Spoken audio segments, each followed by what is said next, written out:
Assalamu alaikum and welcome back. You have just tuned in to Women's AM. This morning I'm joined by Sister Nusrat, Sister Nazia, and our special guest this morning is Aisha Davies. Assalamu alaikum, Aisha. Welcome to the show. Jazakallah khair for being here. And it's so lovely to see you. Obviously we go way back, yes, so it's lovely to have you here. Yeah, mashallah. And I was really interested to hear that you're now a practicing hijama therapist, mashallah. Indeed I am, alhamdulillah. So can you tell me a little bit about that? How did you get into it? I fell into it by chance, actually. I'll try to keep it short as I can. My husband at the time was diagnosed with cancer at the time, and I researched complementary therapies and stuff like that, and then the opportunity came up and I just went for it. And I'm actually supposed to be very squeamish here, so I don't understand how I'm, you know, withdrawing blood and looking at it and everything. I'm actually supposed to be squeamish. I can't do blood tests. Really? No, wow, I cannot, that's interesting. Alhamdulillah. So yeah, and alhamdulillah, I've trained since October. I did the first level. I've just completed the second level, so I'm fully trained to train without Europe. Sorry, to practice throughout Europe. Sorry, and I'm enjoying every minute of it. Yeah, it's amazing. It's amazing. It must be very rewarding. It is. And I've heard lots of people that use, you know, these kind of complementary therapies for kind of, you know, a variety of ailments. So I pray it was a shifa for your husband at the time. Thank you for sharing that with us, You're Aisha. welcome. Without further ado, let's go straight to her views, where today we are discussing my child versus your child and what are the consequences of competitive parenting.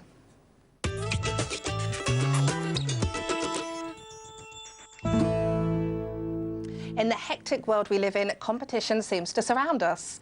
As parents, friends and family, we always want the best for our children, and we always want to encourage them to do their best in both worldly and religious matters. However, when that competition starts to affect the relationship we have with our children and their relationship with others, it becomes a problem.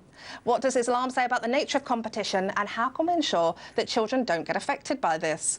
Of course, this is a live discussion, so please do call in with your questions or comments. The number is on your screens now, or you can tweet us at Islam Channel, #WAM15. So, Sister Aisha, I'm going to come to you first.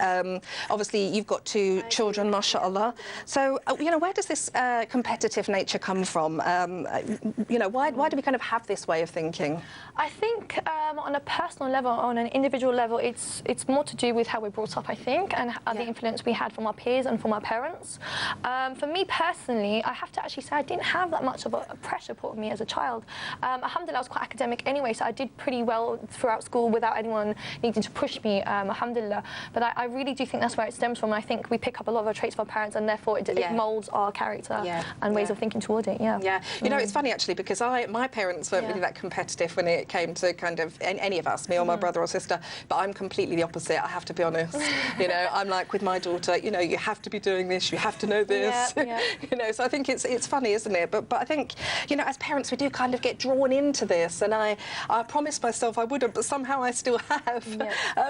Sister Nazia, why do you think this is when it comes to parenting, that there is this competitive nature? And do you think it's just a mother thing? No, it's not. Trust me, this affects the mothers, the fathers, and even the children themselves. Really? They get caught in this whole competitive kind of culture. And you know, there's lots of factors for this. You know, we have to survive in a very competitive world today. You know, we have to face a lot of pressures. If it's at school, it's about getting the top grades. If it's about getting the top job when you're older, or it's about even the expectations of society. There's a lot of things happening, and when you're living in this kind of competitive world, it's only natural that as a parent you're going to be sucked in, because the reality is you want the best for your child. I think this is it, isn't it? It does come from love, doesn't it? It does come from wanting the best for them. And then the other aspect where you have this kind of, when you're drawn into that culture of social comparison as well, it also, what the effect is that you are constantly now measuring up your whole life against other people, and you set targets and goals around that, and it just get affected. So for example, you know, you have your self-esteem kind of coming into this as well, which is known to be linked with competitive behavior. So for somebody who has a very who's secure in who they are and actually have had a successful story, and they're fine in most situations, then you have on the other end of the spectrum somebody who has a very fragile sense sort of self-esteem. They've had knockbacks, they've had setbacks, and what happens is it begins to shape the way they view their accomplishments, if you like. Often they kind of, if they've had a setback, they begin to doubt their abilities, they lose confidence, and then naturally what happens is you begin to look around you. If you look at it from specifically as a parent, one of the natural things you will ask, and you often, all parents are doing this, we know situation, kids are going through examination process at various points at schools. So the natural question is, am I doing enough for my child? Am I helping my child enough? Is there more that I could be doing? These little conversations, then what do they trigger in you? You begin to look outside of you. You begin to look at what other people are doing. And although that's not necessarily a bad thing, because if you're looking in ways to help your child, that's one thing. Where it goes wrong is when you now begin to look at people who are more successful and you begrudge that. And you actually begin to feel that, no, actually, I want the success like them, but I want them to fail and not be high achievers as well. Because it's this kind of mindset that it's you against them. And that's the kind of culture in this society. So it is, it's kind of a... And it's funny you say that, actually, because, you know, Islamically, we have this, you know, we love for our brother, our sister, we love for ourselves. So that kind of competitive element is you know, it's slightly different in that sense, isn't it? Even the ones that are successful, they have this attitude that I want the success for myself. I don't want anyone else to have that success. So it's very individualistic and selfish. Absolutely. And Aisha, you said you've managed to kind of steer clear of this competitive, you know, sort of competing so far. But why do you kind of think that you see this in other parents? I think, again, it's keeping up with the Joneses or the Patels or the Chowdhuries now, isn't it? SubhanAllah, I really do think that's what it is. And again, I mean, she's pretty much said everything, you know, alhamdulillah, she's nailed everything on the head. But I do think it literally is, you know, we just want to have the best. We do want the best for our children. We want to have the best. But it's just quite sad that we only focus on the dunya side of things. I think we need to get a balance of the akhirah, because Islamically speaking, we are told constantly, time and time again, to compete with each other, to earn good deeds, to go to Jannah. That's our ultimate goal at the end of the day. Everything here is it's going to diminish. It's going to, you know, it's not going to last. So. It's just quite sad that we only focus on the dunya, really. That's why I personally no, I think that's absolutely true, and that's a really good reminder.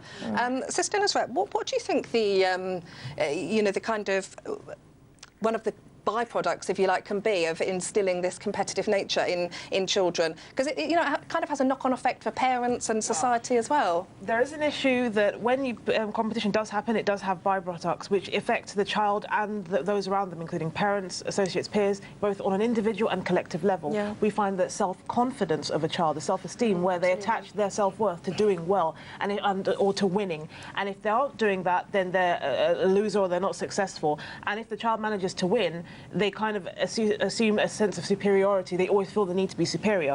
And an example of this would be seen as people like Monica Geller from Friends, who, while I do agree that she is a fictitious character, she's competitive to the point where she does drive people around. And these are traits that we do see in people. We find them, and you find that as children like that, with that mentality grow older, they use that as a sense of control. We find that envy becomes more widespread, particularly in a society where we always have this rat race to reach the top, and people even indulge in anti-competitive practices in order to achieve their aims.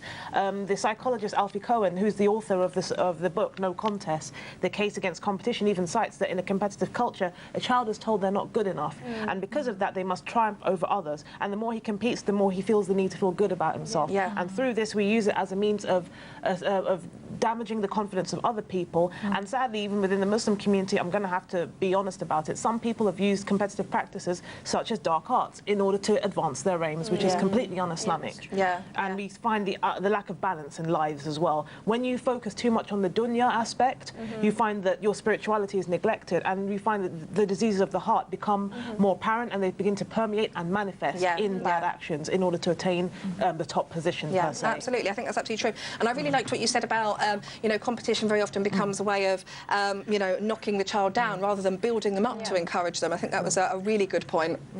This topic is such an important one, and I'm sure resonates with many of you. But we do have to go for a quick break now. But don't worry, as we'll be back in a few minutes to resume this discussion. Just before we go, a quick reminder of this week's competition.